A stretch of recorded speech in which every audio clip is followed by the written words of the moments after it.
folks, and welcome back to the channel. HappyCattyCrypto here, and we're just jumping straight into this one because there are different things that are going on within the community, but something to kind of take note of at the moment is realistically how many validators actually voted to something like funding Terra Rebel infrastructure compared to how many validators will actually vote for something that brings a system that nobody benefits from, i.e. no one's able to privatize that sector, no one gets to control it, it actually becomes controlled in the exact way we're voting for things currently, and that's how things should be controlled, by the governance structure, because we're DeFi, right? This is how things are supposed to work. You're supposed to build things with the idea of saying to yourself, well, we need to do this in a decentralized manner. And there's been loads of kind of these centralized decisions that have happened in other areas. And I'm going to be diving into that into a specific video.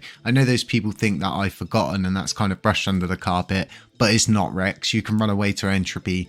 But, you know, ultimately you guys did make a centralized decision to control Commonwealth as administrators. People are pinning stuff.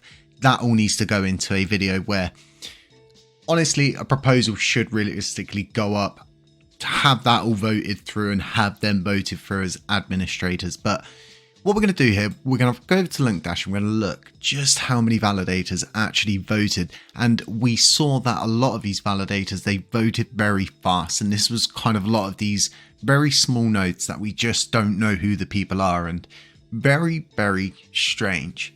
And like I was saying, loads of people supporting this kind of, yeah, well, we'll just rent the infrastructure, right? But not supportive of something that is built for governance.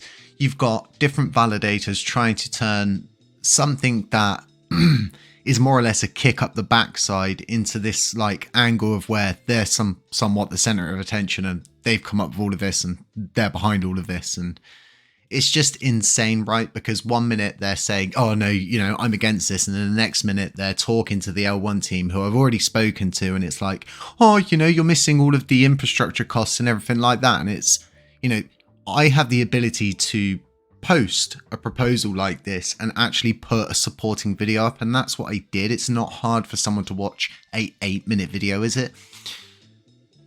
You need to do this in two proposals. The reason why you need to do it into two proposals because it's unfair and it's unright, and it's kind of like doing things under duress, like you're being forced into two decisions at once, and that shouldn't happen. It should go into two separate proposals.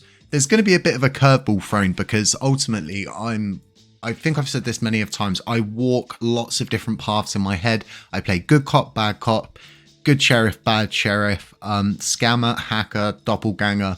I walk all the routes in my head of what could possibly happen, where this could go, and all of the different kind of paths we can take. I've got a curveball, which is ultimately going to make two curves before it reaches its destination. And it would be really funny to see how this is all reacted to.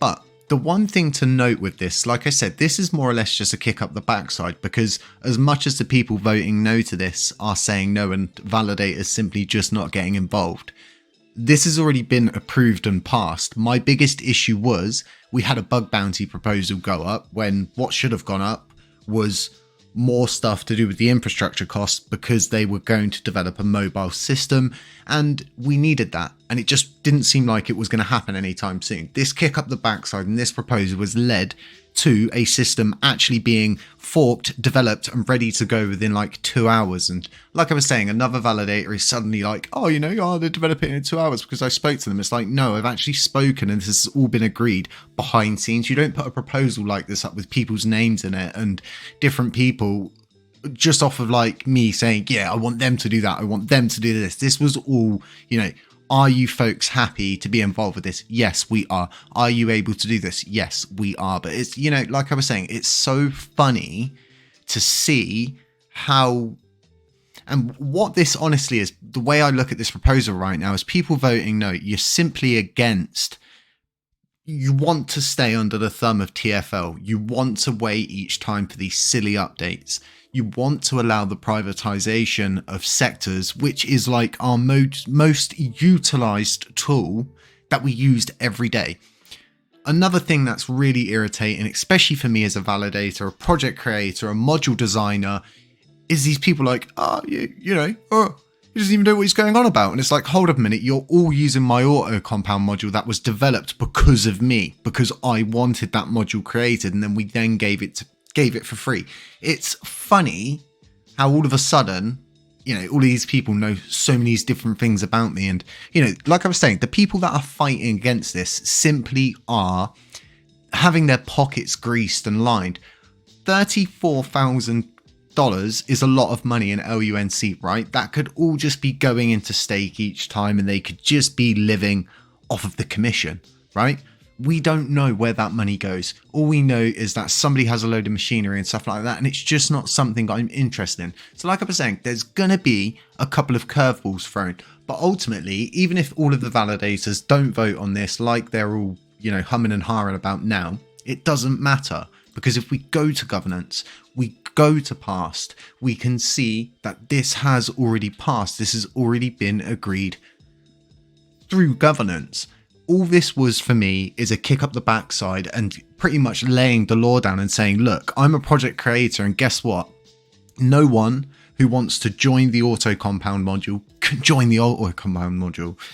Hatching penguins for 50% of my project until it minted out was complex, and we were having to walk users through step by step, spending a lot of time getting people to get the extension app, do all of these different things, jump through hoops, ring your grandma, text your cousin, shake hands with your neighbors, cats, aunties, parakeets, friends, bottle of whiskey. You get what I'm saying, right? You just don't want to be doing all of these things. How can we claim we're at parity if we don't even have a system where we can't, people are like, oh, where can I swap? We'll send it to Binance and swap there, or send it to another DEX or another TEX or somewhere else, because guess what? Our system doesn't work. And the biggest issue is there are people that use Rebel Station, but guess what? It's like 5% of the community. The other 95% just won't use it. I will not use it. I do not trust it. I will not put my mnemonics into it. It's not had a certic audit or anything like that, right? We know how easy it is to code in trapdoors. Someone waited for $9 million worth of funds to land in Terra before they thought to themselves, that's enough for us. We'll pull the plug now.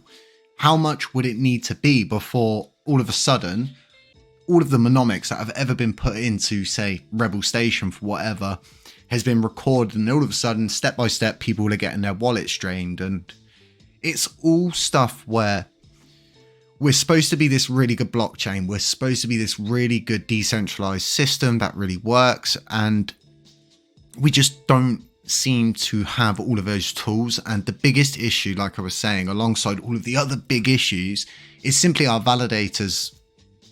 They're compromised, I think, is a really good word to use for this. They're compromised, and people don't vote for the greater good of this blockchain. It always becomes personal. And someone said to me, well, you've always been against Bilbo Baggins. Well, Bilbo Baggins has proved time and time again, he's a bad actor. So guess what? You're going to be judged on what you've done historically, right?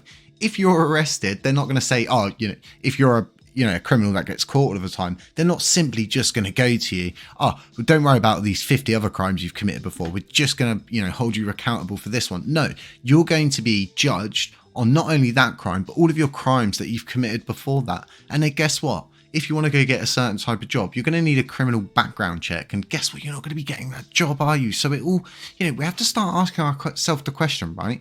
If we want to moon, if we seriously want to get to $1, move upwards, repeg USTC, how are we supposed to go to like big corporations, companies, marketing systems? So what it is actually, right?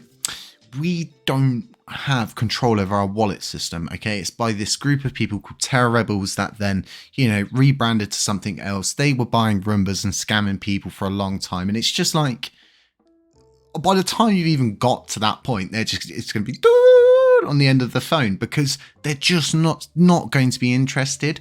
And I think, like I was saying, it's interesting to see the reaction currently of the people getting involved with this. And there's so many different things going on, because we've got this warning to the 1% max fee validator, which richly, it kind of dictates its own video. It needs its own video, because what they are doing is not against the rules. They're not breaking any rules. And if people are willing all of a sudden to go, well, hold on a minute, if they're willing to try and tombstone a node that's just airdropping people 100% of the rewards and getting around that, but we're not going to tombstone someone like Terra, we've really got to sit and ask ourselves some questions in the mirror, like what is going on with this blockchain? What I really appreciate is all of the people that have delegated to us, because honestly, the more that our voting power goes up, and as weird as this sounds, it's the more say we have over things, because people like All Nodes and all of these other nodes that are above us have huge amounts of voting power. We're in position 8 now. We've moved so fast and we could move so much higher. And what I believe is people just need to get over that kind of attitude that we had at the beginning and the majority of the way through this, of saying, we should be supportive of our brothers and sisters and the people around us, and we should spread our stake out. Those days are long gone. Those days are so long gone. We need people who are going to fight for the freedom of this blockchain, who are going to consistently fight and swim against the current, regardless of the cost to themselves, to ensure that this blockchain does not become a privatized tool and everything ends up in these kind of like little corporations, and well, we're not doing that for you because we own all of this and we control this, so you're not doing that, and they're going to be like, well, you're not doing this because we control. You don't want it like that. You want it all through governance. It can happen. More videos come in. I'm going to be stepping up the gas, so to speak, with videos, with content, the length of the content. I'm just going to be getting back on the ball. Someone seriously got to start spearheading things and trying to rope people in. Someone like HappyCattyCrypto, what I want to see from someone like him, he was involved in a Terraport debacle. Work to make holders whole again. Try and help Terraport make that money back, because ultimately what we need to think to ourselves is, things like that, it's not a good look for us, and the only thing that can happen now to make things actually better from that is for it to actually make holders whole again. So it's kind of like all in our own best interest at the moment. Folks, bit of a longer video this morning, more content coming. Stay safe, stay humble, stay aware, beware of scammers, beware of doppelgangers. If you haven't gone and voted yet, consider voting. If you're staking with another validator and they haven't voted yet, consider who you're voting with. Go on LUNC Dash. You can see who's voting what to who, what the weather was like, what the block height was. Everything you want to know is going to be on here. Just take note who you're staking with, because it's absolutely insane that this whole proposal and system, it's just free. It's free up until the point where the infrastructure comes into play in the next proposal, right? But like I was saying, 2 curveballs coming. Keep an ear out. Stay safe, stay humble, stay away. None of this financial advice. Beware of scammers, beware of doppelgangers, beware of any attendance. Me, and I'll catch you in the next one. Yeah, see if you can say it that fast.